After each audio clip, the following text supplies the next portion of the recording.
Hey friends, it's Leah and Rita here again.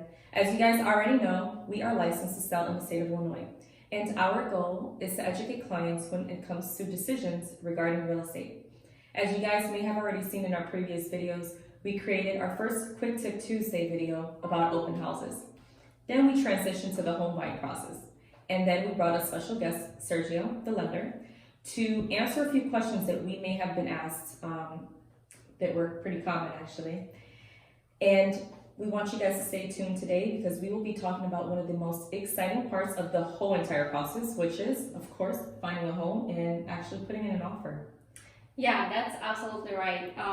That's always the most exciting moment of the process. And also we want to make sure our clients and our customers are well informed. This is why we want to start by saying that there are so many applications out there where people can find and can search for their own homes. But we should say that not all of them are accurate. And this is why whenever working with our clients, we ask them to send the listing they found, to send them to us so we can verify them and make sure all the information that they found was correct. Awesome. Okay, so I'm assuming as an agent, you would send properties to the client as well. Is that correct? Yes, that's absolutely right. We do give them the option to find them by themselves, to make a search. And also what we do, we set a search by ourselves based on the criteria they gave us at the buyer's consultation work previously. And also we should say that the search engine that we use is the most accurate one, is always updated in real time, and this is where actually all of those applications take the information to. So after we set up the search, we will choose and we will select the best options for our clients, and we'll go ahead and email them the ones that fit their needs the most. Gotcha. So what's next after you find a home? The following step after finding the home, we'll let us email them to our clients. We'll let them to take a look at all of them, and then we'll put them all together and we'll schedule showings. Of course, for the showings, we'll make sure we set them at the times that are convenient for all of us, for clients, for sellers, and listing agents, and for us, the buyer's agents as well, because if we are not there, then no showings are going to happen. Most of the times at the showings we usually have about 15 minutes, and usually that's absolutely enough for our clients. We usually let them to take a tour, to have a look, and if they have any questions, of course we make sure we answer all of them. And after seeing all of those houses that we had scheduled for showings, we let them take a decision. Gotcha. So how many do you actually show somebody until they finally make a decision? That is actually a really good question. Seeing too many properties is always becoming frustrating for all of the parts involved in the process.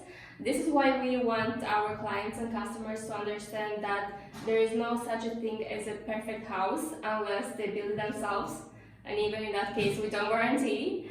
So we want to set an expectation for them that in case if we go and tour a house and they like it, they love it, but that house might still need some adjustments, we want them to understand and to accept on working on that. So again, it depends on how particular the client is. Sometimes we might find the perfect house or the house they're looking for from a first showing. In other cases, it might take them a couple more. Yeah, but I feel like we talked a lot about showings. Do you want to tell us more about offer and how do you submit an offer, and then what should you pay attention whenever doing that? For sure, definitely. So what happens when a client chooses the perfect home? What we tend to do is sit down with our client to get a little bit of more detail on what we will be offering. So what we'll do is look at comparable properties to make sure that that home is actually worth the price that they're asking for. That'll give us an idea of what we would want to offer. Also, one important thing that we do pay attention to is how long the property has been sitting on the market. That too will give us an idea of what should be a good idea to offer, what would be good to offer. I get it. What information would you need whenever submitting an offer? Sure, so once we have the price set in stone, what we'll need next is to put in the lender's information into the contract, the attorney's information into the contract, and we will need everyone's signatures. Okay, perfect. What would happen in the case if the seller doesn't accept the offer? Well, he doesn't have to, of course. So he can definitely refuse the offer, or he can counteroffer, pretty much meaning he'll just come back at a different price, right? So if that's agreed upon both parties, what will happen is everyone would need to sign, then we will be moving forward, and it becomes a under contract property.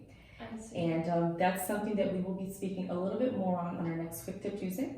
So make sure you tune in, you guys.